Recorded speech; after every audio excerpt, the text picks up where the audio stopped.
Laurent Bersacher now joins us to take a look at what's making headlines in the global press today. Hi, Laurent. Hi, Wassim. Of course, our top story today, the Paris knife attack, which of course is being extensively covered by the French press. Well, that's right, and it was a very highly symbolic attack in more ways than just one, as we can see when looking at headlines in the French press today. Now let's start with Libération, a French daily, which says the attack has hit police at its very heart, its very core.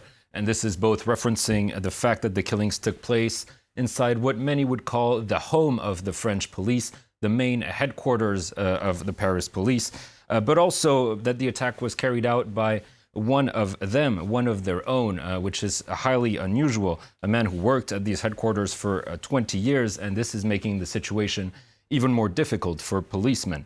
Now, looking at another French daily, Aujourd'hui en France, the headline is almost word for word the same, also emphasizing the emotional impact of the incident. The paper also takes a look at the chronology of events, how they unfolded exactly. With this little graphic, we see the perpetrator started his rampage on the third floor and made his way down to the courtyard where he was shot dead by a policeman. The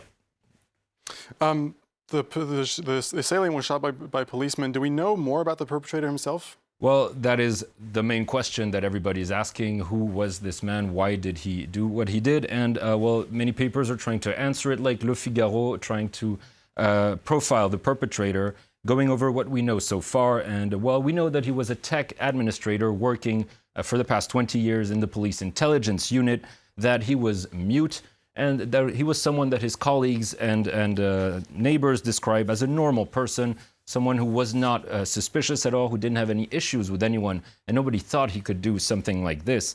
We also learned that he converted to Islam less than 2 years ago, but again, he's described as a moderate, someone very tolerant, and there are so far no signs that point to his radicalization.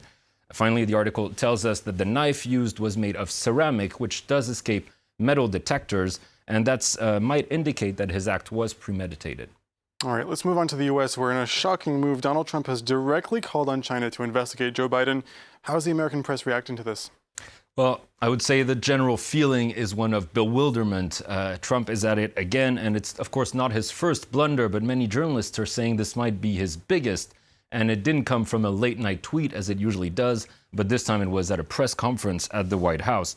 Now, the Washington Post is one newspaper criticizing Trump for this outburst and, well, arguing that Trump calling for a foreign investigation on any U.S. citizen would already be a breach of law. And doing so here in the context of an election against a political rival is even worse. It amounts to a public abuse of his oath of office. The Atlantic is also very critical of this outburst and of Donald Trump, arguing this should raise questions about his fitness for office.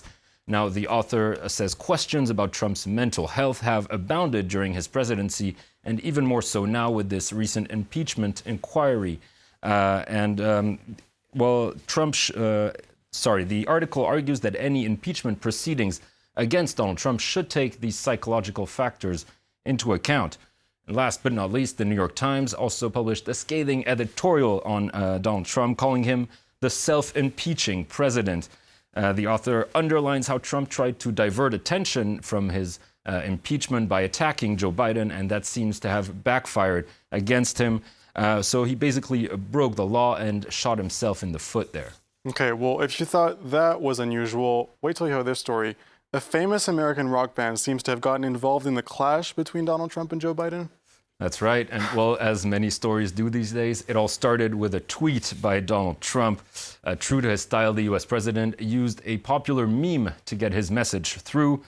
A couple days ago, he tweeted a picture of a clip by U.S. rock band Nickelback, but he changed the picture that we see inside the frame to one showing Joe Biden and his son Hunter posing next to what appears to be a Ukrainian gas executive. Now, according to The Guardian, Nickelback fans are not happy, or at least most of them aren't. We should first note that the band Nickelback has become a kind of an online joke in recent years, and I quote, shorthand for conservative white guys in trucker hats who still hate their ex. Now, fans were already annoyed by all these Nickelback memes, and now that the president has joined in, a lot of them are even more outraged, with some simply telling Donald Trump, "How dare you?" Now, there seems to be something of a split in the Nickelback community, however. Some fans are actually welcoming the attention, with the band now trending on Twitter despite not having released anything in 2 years. It's also worth pointing out that Twitter took down Donald Trump's original tweet, which is why we couldn't show it, following a complaint by Nickelback's legal team. I honestly have no comment. I mean, It's all tough right. to judge. Laurent Bersacher, thanks very much. Press Thank you, review. Wasim.